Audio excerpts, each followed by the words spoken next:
What's going on, everybody? This is John Jake Gaming on the mic here, coming at you with a brand new episode of the FCS Dynasty here on NCAA 06, and we are going to be wrapping up the week number 13 action here in the third season of this FCS series, and we got 5 great games on tap, 5 nationally televised games with FCS playoff implications, so you're going to want to buckle up for this one as we got an exciting episode on our hands. Make sure you go ahead, smack that like button for me, and then also hit that subscribe button as well if you do happen to be brand new to the channel, as we will jump into the first game of the evening as we got Northwestern State, the number 15 team in college football, taking on the Southeastern Lions here in SEC action, as Southeastern starts with the football, but we are going to see a huge passing play early for Southeastern, as it looks like huge play there that will get the Lions in scoring range, and they're going to need some points for sure, as Bo Arias, we know, is a great running back that could give them problems. We'll see what Brown has in store for us tonight. Is he going to drop back the pass? He's got some time to throw the football, somehow dragging that foot. I don't know how he managed to drag it, but here we are, barbecue on the titties, and we got ourselves a goal line situation. Southeastern with a chance to score here, and they do. Touchdown Lions, and Southeastern is going to hop on the board first to begin this game, 7-0, and Northwestern State, they're going to struggle here a little bit early. They do get down and get a field goal eventually, but look what happens here. On this following kickoff, we see some fireworks. How about this? Taking it to the edge and finding some space on the edge as well. And that is going to be a certified bad man. That's going to take it into the end zone. Touchdown Southeastern. And the Lions with a big lead early. And we see some issues here as Bo Arias, this true freshman, who has really emerged here in the second half of the season, by the way, but just runs into a brick wall there, and just not great blocking there. And Southeastern, they forced a fumble, and starting out in Northwestern State territory, they are going to capitalize on that, as that is Michael Garrett, one of your guys' 2 freshman customs, that's going to find his way into the end zone. Touchdown Southeastern, as that will make it 21-3 already. Something I did not see coming. Thought this would be a more competitive matchup, but Brown is just putting us in for a rude awakening right now. Is Northwestern State frauds? I don't know. You let me know down in that comment section. That's all I'm saying. But with that, we got a red zone opportunity, and Southeastern has been solid, scoring on 80% of their possessions in the red zone this year. And that number is going to be going up here as Michael Garrett gets it out in the flat, and he is going to get it into the end zone. Touchdown Lions, and Southeastern wins 28. They're not winning. They haven't officially won, but they are winning by a pretty fair margin. 34-3 now being the score after a couple of field goals. And Matt Lewis, this freshman quarterback, is going to have to find a way to figure things out. Thankfully, they got a guy like Aiden Rose who can make some big plays downfield. And now Northwestern State, they're going to try to get on demon time here before we go ahead and jump into the halftime locker room. We'll see if they can go ahead and finish this drive. Lewis having a decent season for a freshman, 1,400 yards and 13 touchdowns. They're going to be leaning on him here as he is going to miss the mark, throw his 8th interception of the season, courtesy of Ryan Wilson, just doing a fantastic job of playing that center field. And Southeastern, who has already been dominant today on the offensive side of the ball, they get an additional possession to play with. And they have not found a way to stop this quarterback, Brown, who's going to throw another one up. It's going to be caught once again. And it's another touchdown for Southeastern. That makes it 41-3 right now. Oh my goodness gracious. Do we have ourselves a problem on our hands right now? Because they are killing this Northwestern State secondary right now. What I did not see coming, and Deuce Brown continuing to do so. How about this tight end turning on the Jets here, finding a way to weave through the defense, and a touchdown once again for Southeastern. They're going to go ahead, and we're going to go ahead and get to the end here because, man, let me tell you what, this game, this is an absolutely embarrassing game. That is just a random little drag pattern, not meant to pick up a little yards, more of a dump off, and close on paper, but 55-13 being your final score in this one. How about that for a shocker? So we'll see if we have some more shockers involved in this episode, as we got Weber State taking on Sacramento State, who's trying to get themselves into the FCS playoffs for the very first time. Weber State, they are not eligible because of the fact that they are currently under NCAA sanctions right now. But with that being said, they can possibly play spoiler here for Sacramento State, as they are seeking their first FCS playoff appearance in this entire series thus far, and we're 3 seasons in at the moment. If they're going to pull off the upset, it's going to lean on Matt Marshall to get the job done. He's closing in on 1,000 yards on a year, and when you can do that as a college running back, that is really good. We'll see if they go to him early here, as Aveline Thomas, the true freshman, he's got some time in the pocket here. He's going to throw a strike down the left-hand side, and that is going to be a touchdown for the Wildcats. 61 yards being that official touchdown pass, as Weber State got 7 on the jersey number. They're going to put 7 on the board. And look where that ball was placed as well. Put in a location that only he can make a play on the football. And now we'll go ahead and see Tyler Murray for the first time, the backup quarterback who's been trying to hold it down, and he's been holding it down pretty well, actually. Gonna throw a touchdown there. Able to sell the play action extremely well. Even had all the time in the world, and his receiver as well did a great job of blowing the top off the coverage.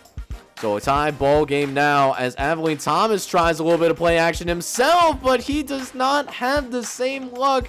Matter of fact, the exact opposite happens for the true freshman, as Aveline Thomas, with pressure in his face, is forced to make a bad decision, and Sacramento State is going to make him pay for it. As a few plays later, we're going to go ahead and see Tyler Murray throw a dot into the end zone. Touchdown Hornets. And that's exactly how you want to see this football team play. Complimentary football when you got your backup quarterback. It also doesn't help that Tyler Murray, he's a pretty talented guy as well. Former 4-star, and just, happens to be behind a 5-star player. It'd be like that sometimes. But Sacramento State, they really dominate this early portion of this game. Chris Garcia, the main squeeze at running back. He has been held pretty quiet on the ground, but a huge return there. So it's 21-7 here going into the second quarter, as Murray will try again with passing the football. He's going to throw a missile down the sideline. It's another touchdown for Tyler Murray, and he is absolutely on fire right now. Third passing touchdown here in the first half. It's been an electric first half for Tyler Murray, and Aveline Thomas is going to have to provide some answers. Facing pressure, throws over the middle, but it's going to be intercepted. That's Curtis Smart playing that center field position, able to play opportunistic defense, knowing that Aveline Thomas, look at this pressure. This was some intense pressure. He was going to get hit if he did not get rid of that football. And so that clock being sped up, huge benefits for the Hornets, as Murray will take over again. Looking to take another shot downfield. It's going to be completed once again. How about Espinoza, who did a absolutely fabulous job of keeping his feet in bounds there, almost getting another touchdown to his name. He still has 2 touchdowns. We'll see if he gets the ball here again, but instead it's going to be the fullback that will receive a little bit of love there, as that is going to be a touchdown again for Sacramento State. 35-3 ends up being your score at the half. But Weber State, they start to weave back into this game. They do get a touchdown, which I did accidentally forget to show to you guys. That is a little bit of a user error on your boy. You can go ahead and roast me for that if you feel like it. But with that being said, Weber State off the turnover, they go ahead and get themselves into a position to score. And Matt Marshall, who is the best, arguably one of the best offensive players on your team, he's wide butt naked open. He's all by himself. I don't know how you allow that to happen, but still a 35-17 game here as Chris Garcia is going to fumble the football, and Weber State not only recovering it, but they are going to take it right back to the crib, and that's going to be another touchdown for the Wildcats. And all of a sudden here, this game is going to get very interesting. Thomas looks down the middle of the field. He wants to score himself. He's going to get it. Massive throw down the left-hand side. In a goal line situation here, a chance to go ahead and possibly tie this ball game up. They'll need the 2-point conversion if they manage to get into the end zone here, but they need the touchdown first. A couple plays later, 3rd down. Thomas in the pocket. He's going to throw it towards the end zone, and the backup tight end is going to make this a 2-point game. But now we'll go ahead and see if they can get this 2-point conversion now. Thomas under center, drops back to the right-hand side, tries to get it out to the tight end, but this time it's going to be intercepted. He's got a lot of space to move. It's going to be taken back. If it's a score, Sacramento State gets 2 points there. He will be brought down from behind inside the 10-yard line. So instead of it being 37-33, it ends up being 35-33, but a devastating mistake for Aveline Thomas there, as Anderson read the eyes of the quarterback and is able to take it. Nearly takes it to the end zone, by the way. I'm actually really shocked that it was not returned to the crib, but Matt Marshall, give him credit. He did a fantastic job of taking a great angle, but that was as close as Weber State gets. They do not cross midfield again. And Sacramento State, they almost blew a 35-3 lead. Let's keep it a buck real quick. If they did not have the first half that they have, Weber State would have won this game. But Sacramento State, they found a way to win, even though that was an atrocious second half for the Hornets. They're going to be 7-4 here, so we'll see if that's enough to make it to the FCS playoffs. I'm really not sure. They're going to need a little bit of help. And one way that Sacramento State could be aided is we see some chaos. We'll see if Norfolk State can cause that, as we got an ACC matchup between the Norfolk State Spartans and the #1 team in all of college football, New Hampshire. They have already clinched a berth into the ACC title game, so we will see them in that a few episodes from now. But they will still want to be undefeated when this regular season is over. And they are 2 games away from going ahead and doing just that. We'll see what New Hampshire can do against Norfolk State, which is, of course, led by sophomore quarterback PJ McNair. But for now, it's the Carlos Montano show. He's going to take a shot early, and he's going to find a man. Double coverage, but his guy beats the entire defense in spite of that. That's a 60-yard touchdown pass. Carlos Montoya might not be the most consistent of quarterbacks, but man, can he sure throw a really fantastic deep ball, that's for sure. As now we'll go ahead and see PJ McNair go to work, but he actually forgets about the football. He had it in his hands initially, but he got stripped there without getting hit. I don't know how you pull that off, but you know, here we are. You know, anything can happen in 2022. Truly a wild time right now as the recording of this video. But Montano is going to drop back to pass. He's going to throw it, but it throws it backwards. It is counted as a fumble, and Norfolk State is going to get the fumble recovery. Just a really weird play that happened there. Now, Norfolk State can't do anything with it, and of course, we still know that Carlos Montano, he is still him. He is still that guy. And it's going to be a 14-0 lead here for New Hampshire. How about that? Montano with his second passing touchdown here in this ball game. We'll see if we can build off of that as we go to the second half now. Still a relatively close game, but Montano, he puts a second gear on. Another great throw to the outside that does end up being caught. Touchdown, New Hampshire. This is going to be a 69-yard touchdown pass this time around, and you and I already know that is very nice, if you ask me about it, as it also gives New Hampshire a 21-0 lead, as Norfolk State continuing to struggle. Look how where they are. 4th and 30. PJ McNair, he takes 3 sacks in a row, and gonna have to play it out of the back of their own end zone. It's not blocked, but not a lot of room for your coverage defense there, as that is going to be Otis Griff, the true freshman. He hasn't been playing much actual defensive snaps, but man, has he made a difference this season as a return specialist in his true freshman campaign. And speaking of making some returns, how about this? We got a turnover force, and Norfolk State with their best field position of the day in the red zone to start it out. And while Norfolk State kind of being blown out right now, they're still showing some fight, that's for sure. We'll see if Norfolk State can finish this drive and finally get some points on the board for the very first time. As now, a couple plays later, we got a 2nd and short from the 3-yard line. It's going to be a running play to the left-hand side. Find some space, and we actually get a touchdown. So hang on now. Norfolk State going to try to make things a little bit on the interesting side. Only down by 3 possessions right now. We'll see if they can get the fumble recovery, or are we going to kick it out to Otis Grip? Looks like it's kicked to somebody else, so that's a good start. However, this guy right here, 85, he can also make some plays, and he also gets the same result. Touchdown, New Hampshire. 35-7, gonna be your score. And Norfolk State right where they are. 4-touchdown game.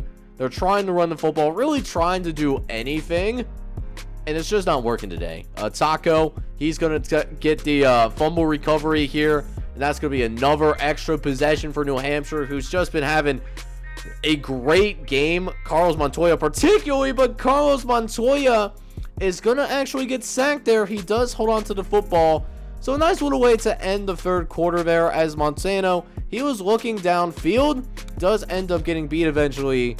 So now a 2nd and long to start this 4th quarter. They will go play action as Montano throws a strike in the back of the end zone.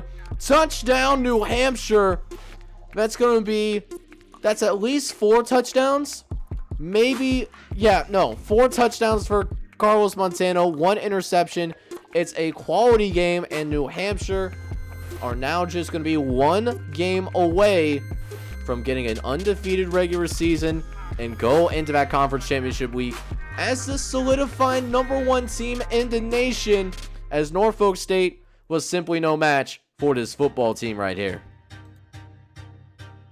So let's go ahead and check our 2nd studio update of this episode, checking on other 6 o'clock games here in week number 13. SMU, they wrap up their regular season against the Charleston Cougars, winning by a final score of 36-25.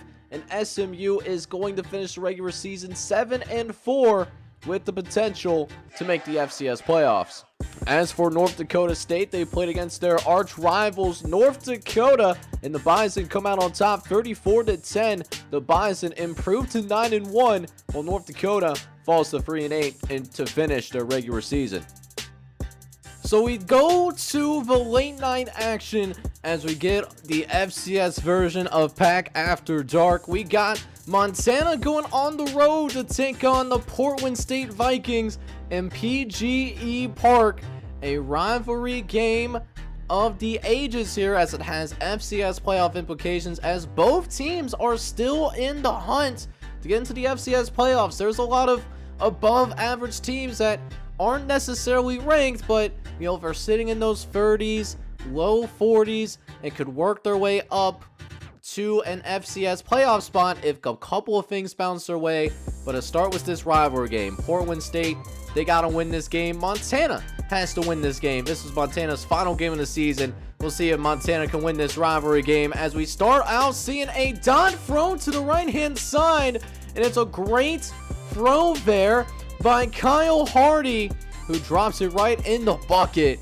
And now Portland State is going to be inside Montana territory, and he's going to finish inside Montana territory. Touchdown, Vikings! And a 53-yard touchdown. And the faithful here at PGE Park is going absolutely nuts right now, as that was a big-time throw there by Kyle Hardy, who's going to get his 15th touchdown here of the regular season. And now we'll get a chance to see Travis Slaughter go to work. He's going to get out to one of the receivers on a wide receiver quick. He's able to quickly get into the red zone for the Grizzlies. How about them apples? A little bit of trickery right there. And now here comes the Grizzlies, led by Travis Slaughter. He's going to be in the shotgun formation, dropping back, looks to the left-hand side, gets it out, gets it to the tailback, and that tailback is going to run his way into the end zone. Touchdown, Grizzlies. And they will instantly answer back. We could very well be in for a fun one here. Later on in the game, Slaughter's going to hand it off to his other tailback, and he'll get it into the end zone as well. So Montana, after going down 7-0 initially, we now see the Grizzlies with a 2-score lead. Later on in the first quarter, Hardy dropping back, gonna face some pressure, tries to get it out to Ryan Otis, and another interception for Kyle Hardy, his 11th interception of the season. It's been an up and down year for this freshman quarterback, and Montana makes them pay for it. Already up by a touchdown, a golden opportunity to take a big early lead here, as Slaughter will hand it off on a toss play to the left-hand side, and no one can get to the edge in time. It's going to be a touchdown for Montana. They instantly score off of the turnover, and that's how you got to do it, man. As we now jump into the second quarter here, third down for Portland State, and this is what the Vikings have struggled with.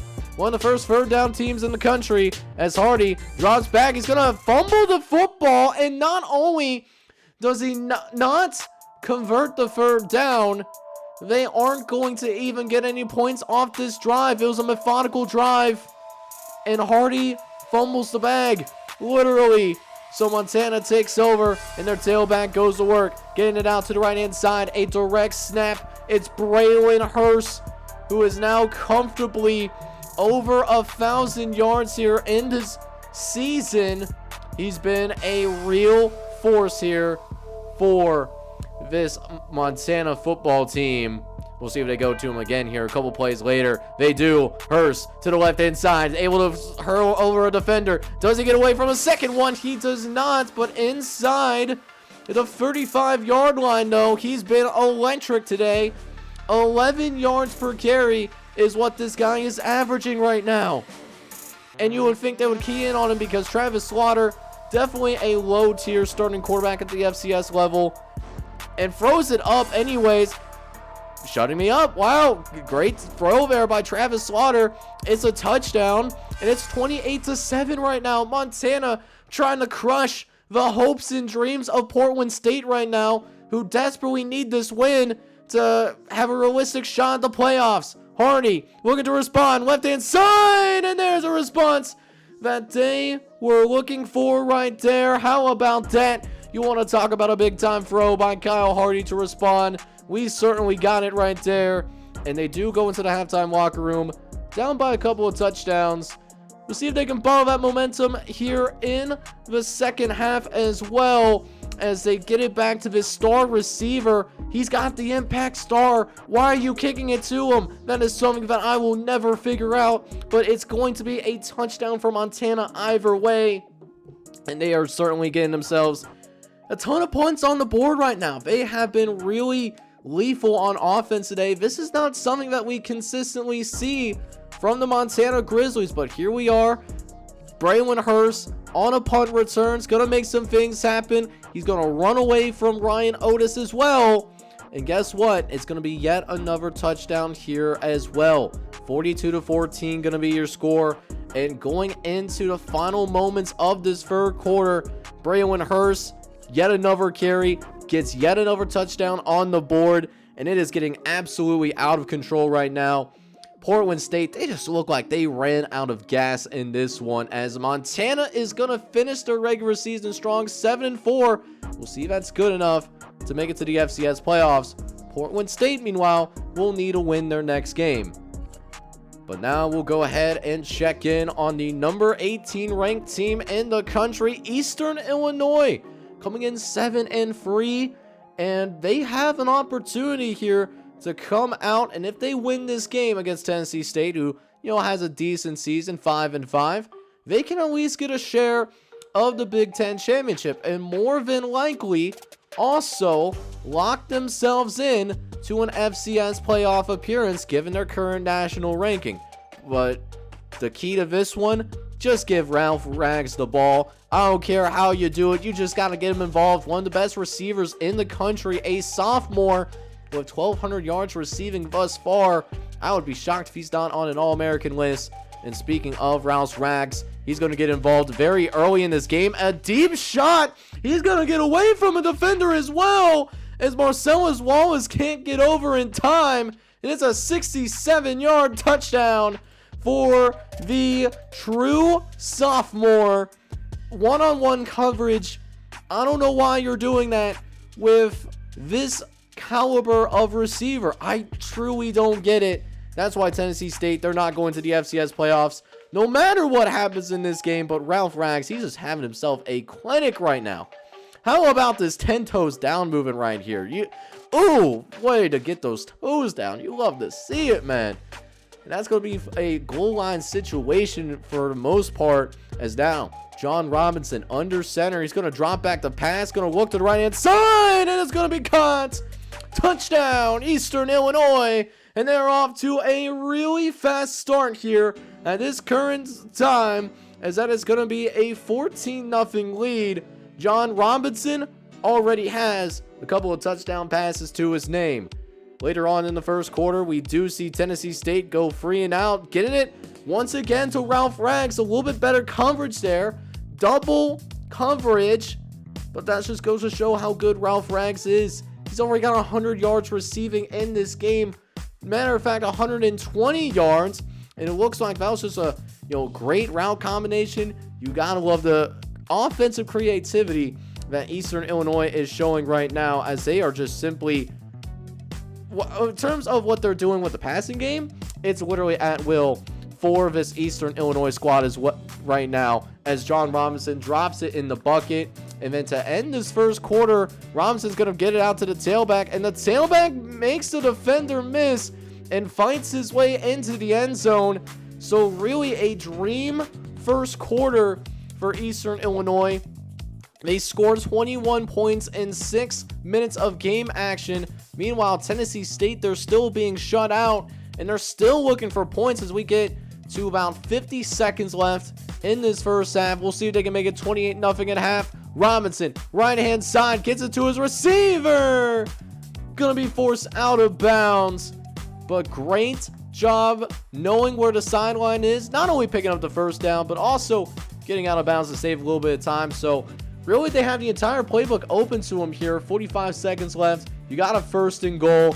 And nice little toss play to the right-hand side. Tennessee State, they can't get to the corner in time. It's another touchdown for the Panthers, who they got themselves a quarterback, and it looks like the second coming of Tony Romo and Jimmy Garoppolo, which, have your opinion as much as you want about Jimmy G, but, to be an FCS quarterback and make it to the NFL and also make a difference in the NFL, that's a really amazing thing. And speaking of making a difference, how about true freshman Russell Matthews getting an interception there before the end of the first half? So a 28-0 game here nonetheless. Backup quarterback looks like it's going to come into the game. This appears to be Nate Rogers. As Dylan Thomas, he is the starter for Tennessee State. He threw that interception at the end of the first half. He's not there anymore, though. He did end up getting shaken up, and he's done for the game with a shoulder injury.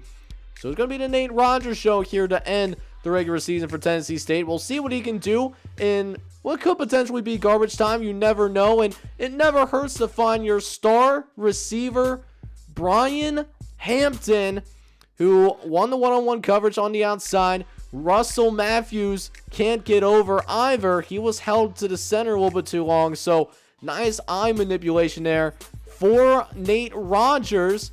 And Tennessee State all of a sudden trying to make this a football game. It might get a little bit interesting here as Brad Thomas gets a nice carry to the right-hand side.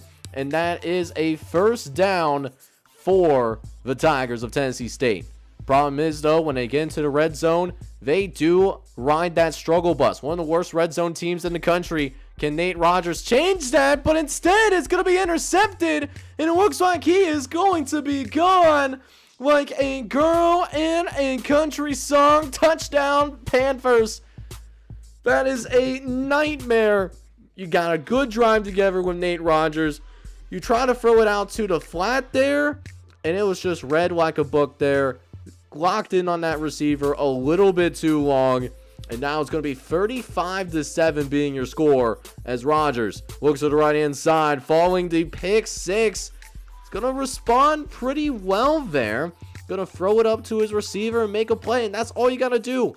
Give your receiver a chance to make something happen, because Tennessee State, they got some solid receivers and a solid tight end core as well, if I say so myself. Later on in the drive, though, Rogers, he's gonna face some pressure right up the middle. Not even a blitz being called. The defensive line just straight up winning that rep, as Rogers just had nowhere to go with it. I mean, the pocket was collapsing, had nowhere to escape, unfortunately. It only was a 2-yard loss, though, as now in the red zone still, Rogers looks over to the left-hand side, gets it to the tight end, who gets it into the end zone, and it's a touchdown for the Tigers.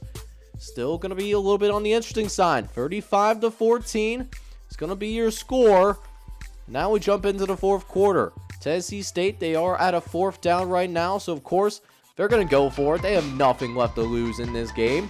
They're 5-5. They're not going to the FCS playoffs. As now Rogers drops back. He's going to look to the left-hand side. He's got a guy. He finds Brian Hampton, so he goes for it all. And Hampton, a bright spot here for Tennessee State. He now has 180 receiving yards right now. And that will mean that Tennessee State, they are going to move quickly to the football. They haven't been great in the red zone, but they're going to go no huddle to get Eastern Illinois off track, and it works. It's going to be a touchdown for Tennessee State. Uh-oh. Here comes the Tigers. 2-score game. 2 minutes left to play. They need a stop. Dropping back. Robinson gets it to the left-hand side. It's the tight end. He's going to be rumbling and stumbling. Except that was not John Robinson. It was Jermaine Pitts that made that throw. I did not notice that a new quarterback was in the game. Very interesting. How about that dive there in the background? That was interesting as well. As a few plays later, 3rd and goal. They go to the running game. They have really ran the football in this one, but Eastern Illinois, they might have secured their win and ultimately secured a berth to the FCS playoffs for the very first time. 42-21 gonna be your score here, as we got 106 left to play. So nothing short of a miracle is gonna be required in order to come back and win this game. But Brian Hampton, he's a player, man. He is certainly a player to watch. Very great game for Brian Hampton. He's gonna high step, which, you know, really interesting because they're down by quite a bit. But that is the last score that we'll see in this game. And Eastern Illinois, it was a little bit shaky there in the second half, but we will see the Panthers win this game by a final score of 42-28. So Tennessee State, they will finish the year 5-6, so that'll be under 500, and of course not good enough to make it to the FCS playoffs. Meanwhile, Eastern Illinois at 8-3 and already ranked number 18 in the nation. We should be seeing them in the FCS playoffs for the first time in this series. So before we jump into that studio update one last time, let's check out some scores from around the FCS here in the late night games, starting with Southeast Missouri State going on the road to take on Jacksonville State. And Southeast Missouri State, despite a shaky offense, wins by a touchdown. They improved to 7-3 and remain on track to make the FCS playoffs. Meanwhile, Idaho survives a upset bid against San Jose State as the Idaho Vandals win 31-21, improving to 8-2 and also looking good for an FCS playoff appearance. As for Eastern Carolina, they played host to William and Mary down in Greenville, North Carolina. And Eastern Carolina is going to finish the regular season strong, a 9-2 record, beating William and Mary 38-16. So we take a look at the newest Sports Illustrated magazine, and New Hampshire, no surprises. They on that magazine, man. Number 1 in the entire country, of course. Or at least they should be. We'll check those top 25 polls just in case. As we do take a look, they do garner the majority of the top 25 votes. And the first place votes, they remain number 1 in the country. Other than that, not much movement here in the top 6. No one was in danger of being upset. Nothing like that. Top 8 seeds are pretty set in stone. Temple does move up to number 9, however, they're 9-1 overall and look pretty good. Kent State is number 10, Central Michigan, number 11 in the country. Texas Southern on 2-year probation. They are number 12 in the country, cannot participate in the FCS playoffs this year. However, it's still a real good season for the Tigers. They have nothing to be ashamed of whatsoever. Utah State moves up 4 spots after their big win against New Mexico State. Idaho up 2. Eastern Illinois, they're up 3 spots. They do clinch at least a share of the Big Ten Conference. And then, of course, Southeast Missouri State up to number 16. Buffalo up 3. Eastern Michigan up 3 as well. Eastern Kentucky also up a few spots. But then we start to see some teams that fell but are still in the top 25. New Mexico State's at number 20. SU is in there. Mid-Tennessee State. Western Carolina falls 14 spots to number 23 after a 10-point loss to the Delta Devils. Finally, we do have 2 teams that come in, North Carolina A&T and Montana, in the top 25. They both don't have any more games remaining here in the regular season. As finally, we'll take a look at the others receiving votes right now. Northwestern State, South Carolina State, Chattanooga, the Southeastern Louisiana Lions, and UCF are all in this group that are also receiving votes as of right now. So as for the Heisman Watch is of course heating up. We got another person at the top right now. Robert Johnson, the senior quarterback from Rice. He is currently leading the Heisman Watch right now. He is projected to be the winner. Now, that being said, he doesn't have any more regular season games. We'll see how much of an impact that has, because in second place, we got David Thorne, the sophomore wide receiver. Nearly 400 all-purpose yards, 4 touchdowns against the Maine Black Bears in their previous matchup. And they do have one more game against Brown, which, unlike Rice is done. Speaking of teams that are done, San Diego State, their top guy has moved down 1 spot to number 3. Ryan Vaughn, still a very good season, but, hasn't played as of late because San Diego State's season, they're also done. That might also have effect based on the recency bias. Finally, the other 2 guys that are on the Heisman Watch right now, Ikeda Woods, 13 for 18, 114 yards, 3 total touchdowns, though, for the junior quarterback. Then at number 5, we got Michael Williams, who was a pretty quiet guy in the Mississippi Valley State game. Only 5 catches for 60 yards. He falls all the way down to number 5 on the Heisman Watch. So we go ahead and check out the NCAA Players of the Week here in week number 13 of the FCS Dynasty. We got David Thorne as the Offensive Player of the Week. No surprises there. Talked about how he did in that main game. Was absolutely electric. But on the defensive side of football, for Western Michigan, it was a little bit of a rough season for them. They're 5-5. Will not make the FCS playoffs. But the senior corner, Dennis Jensen, had a great game in their home matchup against Villanova. In their 32-20 win, he ends up with 7 tackles, multiple TFLs, a sack, also has an interception, multiple forced fumbles, and a fumble recovery. So when it comes to the defensive side of football, Dennis Jensen did literally everything for the Western Michigan Broncos, and they ultimately get to 500 thanks to that. So we're getting close to the end of the regular season now, and next episode will be the last full week here of the regular season. We are starting to wrap things up. we are a few episodes away from seeing who is going to make it to the FCS playoffs here in year number 3. I'm super excited about that. So next episode, we will essentially wrap up the regular season. Should be a fun one. We still got some very intriguing games to watch out for. So if you're excited for all of that, as well as enjoyed today's episode of the FCS Dynasty, make sure you go ahead, smack that like button, hit that subscribe button as well. If you do happen to be brand new to the channel, this is John J Gaming on the mic signing off. I'm hoping you're all out there having a good one. Take care, everybody.